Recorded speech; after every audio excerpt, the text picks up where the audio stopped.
quand on est dans son cheminement au début, pour l'exemple de gens comme ça, bah, qui lâchent, qui n'arrivent pas, etc., il faut comprendre que non, tu étais sur le sentier de Shaitan, c'est peut-être pas visible, peut-être pas apparent, mais c'était un sentier un chemin d'insouciance, où on n'est pas conscient de l'au-delà, de pourquoi on existe, etc. Bon, maintenant tu t'es réveillé, alhamdulillah, Allah Ta'ala t'a montré son sentier, maintenant change de braquet. Mets-toi sur le sentier d'Allah Ta'ala. Et de là, il faut se construire un logiciel islamique, un paradigme islamique, une vision islamique. À partir de quoi? À partir des versets du Coran d'Allah subhanahu wa ta'ala, à partir de la sunna de son messager, sallallahu alayhi wa sallam, à partir de l'explication des savants. Hein. Comme par exemple, quand il y a des tremblements de terre, et des tsunamis, des inondations, etc. Selon le paradigme islamique, c'est les péchés des gens, c'est la faute des gens, c'est les désobéissances qui ramènent tous ces malheurs. C'est l'éloignement du Coran de la Sunna. C'est le fait que le shirk se propage, le haram se propage, les perversions, le vice, et que notamment personne ne dit rien, les gens baissent la tête, qu'il y a ces malheurs. Selon le paradigme occidental, non. Non, c'est en fait, c'est des plaques tectoniques, c'est parce que, en fait, il y a eu beaucoup de vent à un moment donné, et un climat chaud a percuté un climat froid qui a fait que ceci, des explications matérialistes. Que c'est vrai ou que c'est pas vrai, tout ceci, peu importe. Ce qui compte, c'est la finalité.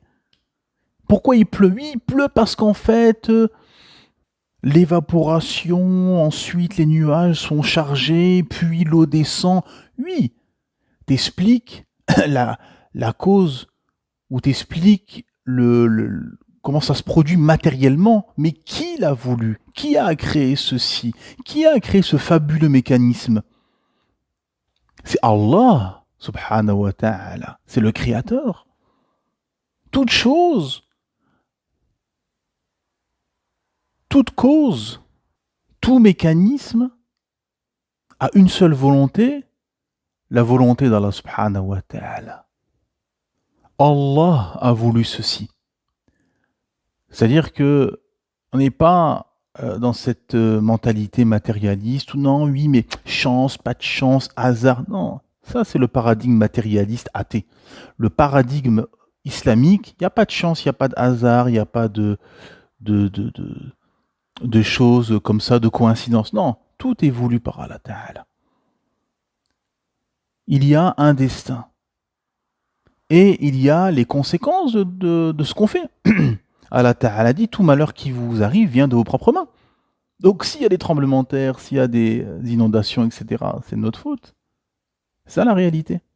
Dans nos vies, même, pareil. Tout ce qui se passe dans nos vies sont des conséquences de nos bienfaits ou de nos méfaits. Donc ça, c'est le paradigme islamique. Et ça, pareil, beaucoup de musulmans, quand on parle de ça, quand on rentre dans ce sujet, etc., on voit qu'il y a beaucoup de maladies du cœur, beaucoup d'égarements par rapport à ça. Les gens, quand on leur explique ça, vous avez des musulmans, ils sont à des années-lumière de ça. Quoi? Quoi, il y a eu ce tremblement de terre là dans mon village, au bled, parce que les gens, si, ça, c'est le Coran qui nous le dit, c'est la Sunna qui nous le dit. On ne montre pas du doigt individuellement des gens, on dit pas c'est la faute de lui ou d'elle, etc. Mais on dit globalement un état d'esprit, un fait global, sociétal. Les savants nous expliquent que dans un endroit où il y a beaucoup de péchés, beaucoup de façades, beaucoup de corruption, etc., sera puni par des tremblements de terre, des tsunamis, des choses comme ça. Et ça, on voit que beaucoup de musulmans sont malades par rapport à ça. Les cœurs sont malades. L'ignorance est propagée. Beaucoup sont dans le déni. Parce que les gens, en fait, ils ont grandi dans un système, ils ont eu comme ça des éléments qui sont restés figés dans leur esprit, et pour eux, c'est ça. Et ils n'arrivent pas à remettre en question ceci. Ils n'arrivent pas à sortir de ça. Non. Alhamdulillah, Allah Ta'ala a répondu à toute question, toute ambiguïté, tout questionnement. Tout est explicable par le Coran et la Sunna. Mais beaucoup de gens veulent s'accrocher à des coutumes, à des habitudes, au paradigme qu'on leur a inculqué depuis tout petit, et n'arrivent pas à s'en défaire. Et Allah Ta'ala réfute ceci et explique ceci. Dans Surat Luqman, la sourate qui est classée 31e, Allah Ta'ala dit au 21e signe, et quand on leur dit suivez ce qu'Allah fait descendre, ils disent nous suivons plutôt ce sur quoi nous avons trouvé nos ancêtres.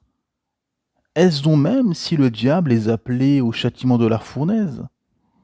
Donc Allah Ta'ala nous dit que vous allez suivre vos ancêtres, vous allez suivre ce qu'on vous a fait croire depuis tout petit, même si c'est le diable qui vous appelle au châtiment de la fournaise, vous allez continuer à suivre. Non. Donc c'est une réforme personnelle, chacun doit comprendre, doit analyser ses maladies. Vous avez la Shari'a d'Allah Ta'ala qui est un scanner pour l'âme. Il y a le scanner qu'on connaît pour le physique, pour le corps, pour détecter les maladies du corps. Mais pour détecter les maladies du cœur, de l'âme, il y a le scanner divin qui est la Shari'a d'Allah Ta'ala. C'est-à-dire que vous exposez la Shari'a d'Allah Ta'ala, vous exposez le Coran et la Sunna.